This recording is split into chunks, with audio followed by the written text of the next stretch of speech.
السلام علیکم، میں ہوں محمد مدثر اور آپ دیکھ رہے ہیں 3M دا ہسٹریکل ورلڈ۔ اگر آپ کو ہماری ویڈیو پسند آئے تو آپ دوستوں سے گزارش ہے کہ ہمارا چینل سبسکرائب کریں اور ہماری ویڈیو کو لائک کریں اور شیئر کریں، اور ساتھ میں گھنٹی کے آئیکن کو بھی پریس کریں تاکہ ہماری ہر آنے والی ویڈیو آپ تک پہنچتی رہے۔ تو چلیں ویڈیو کا آغاز کرتے ہیں۔ دنیا کے مختلف حصوں میں مختلف زمانوں میں تاریخ و تمدن کے ایک نئے باب کا آغاز ہوا۔ اس باب کا عنوان جنگجوؤں کی آمد سے ہو سکتا ہے۔ انسانوں کے بہت سے ایسے گروہ ایسے خطوں میں آباد تھے جہاں قدرت نے ان کے لیے آسانیاں اور آرام فراہم نہیں کیے تھے۔ ان بیابانوں اور پہاڑیوں یا اسی قسم کے غیر زرخیز خطوں میں رہنے والی قوموں نے اپنے خوش قسمت لیکن آرام طلب ہمسایوں پر حملہ کر کے ان کے زرخیز زمینوں پر قبضہ حاصل کرنے کی کوشش کی۔ یہ کوشش گویا محروم اقوام کی کوشش تھی کہ دنیا کی نعمتوں کا کچھ حصہ انہیں بھی ملے۔ جنگجوؤں کی آمد کا سلسلہ کبھی منتقا نہیں ہونے پاتا۔ جب ایک گروہ زرخیز زمینوں میں بس کے آرام طلب بن جاتا تو کسی نہ کسی جنگجو کی قوم کے جتھے حملہ کر کے اس کی ملکیت پر قبضہ کر لیتے تھے اور اس کو اپنا محکوم بنا لیتے تھے۔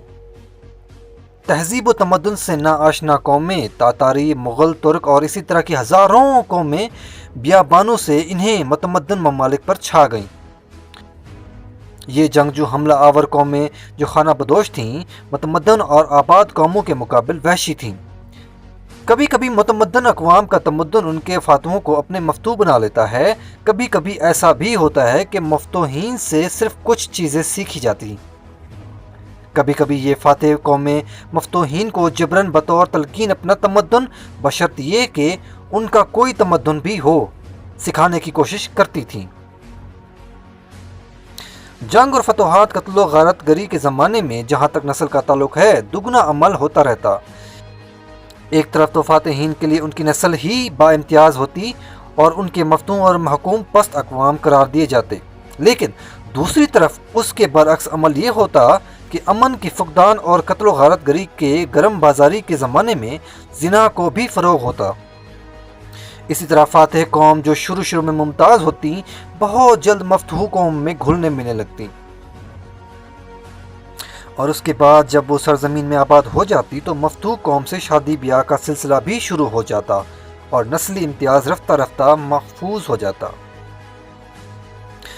اس نسلی امتیاز کو باقی رکھنے کے لیے صرف یہی صورت ہے کہ مفتوح قوم سے شادی بیاہ کرنے، اس سے ملنے جلنے، اس کو اپنے برابر سمجھنے کی سرکاری طور پر سخت ممانعت کر دی جائے۔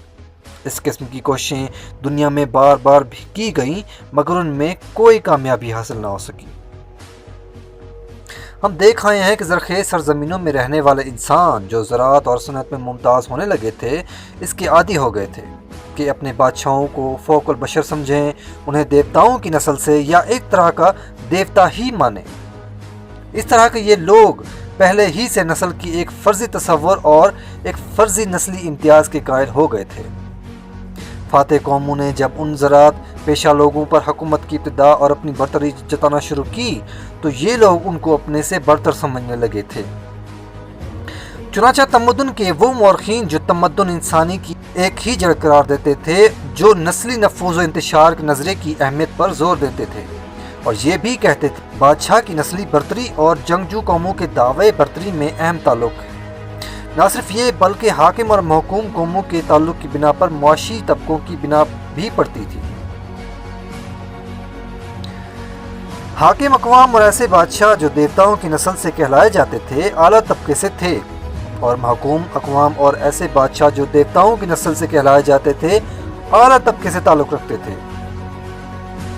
اور محکوم اقوام کے افراد یعنی عوام الناس کا بڑا طبقہ ادنیٰ طبقے سے، اس میں یہ بھی ہوتا تھا کہ کچھ عرصے کے بعد حاکم قوم کے عام باشندے بھی رفتہ رفتہ محکوموں کے طبقے میں شامل ہو جاتے ہیں۔ ہم دیکھ چکے ہیں کہ حاکم اور محکوم قوموں کے تعلقات شادی بیاہ اور ساتھ ساتھ رہنے سہنے کی وجہ سے قدرتی طور پر بہت گہرے ہو جاتے اور رفتہ رفتہ حاکم اور محکوم مل کر ایک ہو جاتے تھے۔